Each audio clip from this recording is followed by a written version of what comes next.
జార్ఖండ్ లో విద్యార్థులపై లాఠీ చార్జ్ కి నిరసనగా బీజేపీ చేపట్టిన బంద్ పలుచోట్ల ఉద్రిక్తతలకు దారితీసింది. బంద్ లో బీజేపీ శ్రేణులు భారీగా పాల్గొన్నాయి. పలుచోట్ల పోలీసులు బీజేపీ కార్యకర్తలకు మధ్య ఘర్షణ వాతావరణం ఏర్పడింది. దీంతో బీజేపీ శ్రేణులు రోడ్ల మీద టైర్లను తగలబెట్టాయి.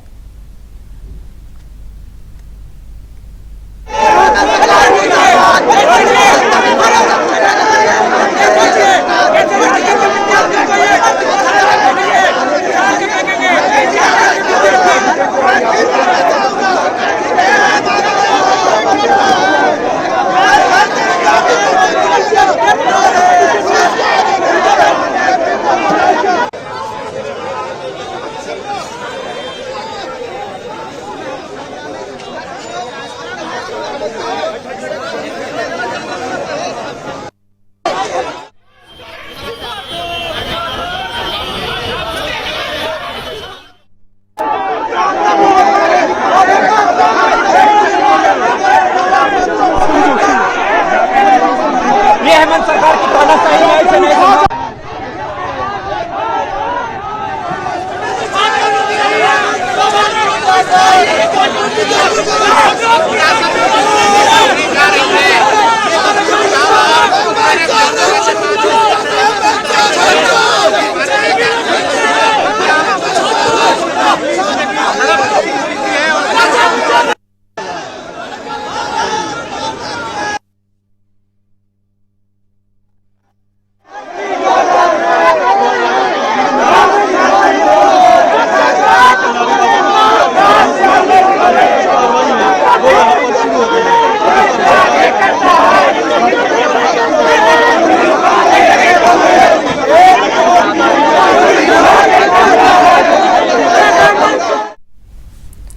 జార్ఖండ్ లో విద్యార్థులపై లాఠీ చార్జ్ కు నిరసనగా బీజేపీ చేపట్టిన బంద్ పలుచోట్ల ఉద్రిక్తతలకు దారితీసింది. బంద్ లో బీజేపీ శ్రేణులు భారీగా పాల్గొన్నాయి. పలుచోట్ల పోలీసులు బీజేపీ కార్యకర్తలకు మధ్య ఘర్షణ వాతావరణం ఏర్పడింది. దీంతో బీజేపీ శ్రేణులు రోడ్ల మీద టైర్లను తగలబెట్టారు.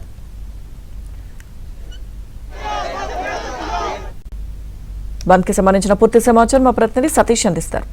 Satish, Lakshmi Durga Jharkhand public service commission అదేవిధంగా జార్ఖండ్ స్టాఫ్ సెలక్షన్ కమిషన్ నిర్వహించిన వివిధ పోటీ పరీక్షలు భారీ స్థాయిలో అవకతవకలు జరిగాయని పెద్ద ఎత్తున ఆందోళన చేస్తున్న విద్యార్థులు మొత్తం 18 రోజులకు ఈ ఆందోళన కొనసాగుతూనే ఉందని చెప్పాల్సి ఉంటుంది. నిన్న వారంతా కూడా అసెంబ్లీ వరకు కూడా పాదయాత్రగా నిర్వహించారు. శాంతిపూర్వక పాదయాత్రలో కొంత ఉద్రిక్త పరిణామాలు చోటు చేసుకుని ఆ సందర్భంలో జార్ఖండ్ పోలీసులతో పాటు సొంతాలకు సంబంధించిన బలగాలు సైతం కూడా విద్యార్థులపైన పెద్ద ఎత్తున లాఠీ చార్జ్ చేసిన పరిస్థితి. ఆ లాఠీ చార్జ్ కు నిరసనగా ఈ రోజు బీజేపీ నేతలంతా కూడా రాష్ట్ర బంద్ కు పిలుపునిచ్చారు. రాష్ట్ర బంద్ సందర్భంగా కూడా కొంత ఉద్రిక్త పరిణామాలు చోటు చేసుకున్న పరిస్థితులు ప్రస్తుతం జార్ఖండ్ లో కొనసాగుతున్నాయి. 18 రోజుల నుంచి కూడా విరామం లేకుండా ఆందోళన కంటిన్యూ చేస్తున్నారు. విద్యార్థి సంఘాలకు సంబంధించిన నేతలు సైతం కూడా గత 10 రోజుల నుంచి కూడా నిరాహార దీక్షను కంటిన్యూగా కొనసాగిస్తున్న పరిస్థితి నెలకొంది. ఇక జార్ఖండ్ ప్రభుత్వం పైన మరోవైపు పార్లమెంట్ లో సైతం కూడా చర్చ జరుగుతుంది. పార్లమెంట్ లో జార్ఖండ్ లో విద్యార్థులపై పోలీసులు వివరించిన తీరు పట్ల నిరసన వ్యక్తం చేశారు. బీజేపీ ఎంపీలంతా కూడా ఆందోళన నిర్వహించిన పరిస్థితి నెలకొంది. జార్ఖండ్ లో కూడా కొంత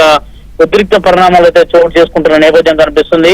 ఇప్పటి వరకు విద్యార్థులు పెట్టిన ఏ డిమాండ్లకు సైతం కూడా ప్రభుత్వం పరిష్కారం చూపకపోవడం, ముఖ్యంగా జార్ఖండ్ ముఖ్యంగా పబ్లిక్ సర్వీస్ కమిషన్ సంబంధించి కేవలం 3 మెంబర్లు మాత్రమే రాజీనామా చేశారు. సిబిఐ విచారణ జరిపించాలి, ఇప్పటి వరకు జరిపిన ఎగ్జామ్స్ అన్నింటినీ కూడా తిరిగి నిర్వహించాలి, వాటన్నిటిని కూడా రద్దు చేయాలంటూ కూడా చేస్తున్నారు. ఈ ఎపిసోడ్ పైన పూర్తిగా కూడా పారదర్శకంగా సిబిఐ విచారణ జరిపించాలని కూడా విద్యార్థులు డిమాండ్ చేస్తున్న నేపథ్యంలో ప్రభుత్వం తీసుకుంటున్న చర్యలు చూస్తే మాత్రం విద్యార్థులను కొంత అణచివేసే ధోరణి స్పష్టంగా అక్కడ కనిపిస్తున్న పరిస్థితి నెలకొంది. అందులో భాగంగానే నిన్న ఉద్రిక్త పరిణామాల్లో అనేక మంది విద్యార్థులకు లాఠీ చార్జ్ చేయడం, వారికి గాయాలైన పరిస్థితి కూడా చూస్తాం. దాన్ని బీజేపీ ఖండించింది. రాష్ట్ర వ్యాప్తంగా బీజేపీ ఆందోళనకు పిలుపునిచ్చిన నేపథ్యంలో బీజేపీ నేతలను కూడా ఎక్కడికెక్కడ హౌస్ అరెస్ట్ చేస్తూ రోడ్ల మీదకి వచ్చిన వారి పైన కూడా పోలీసులు కఠిన చర్యలు తీసుకుంటున్న పరిస్థితి ప్రస్తుతం అక్కడ కొనసాగుతుంది. మరోవైపు సుప్రీంకోర్టులో కూడా ఈ కేసు విచారణ ఇప్పటికే ఉంది. సుప్రీంకోర్టు ఈ కేసును ఎప్పటిలోగా విచారిస్తుందనేది కూడా ఈ రోజు కానీ రేపు ఒక స్పష్టత వచ్చే అవకాశం ఉంది.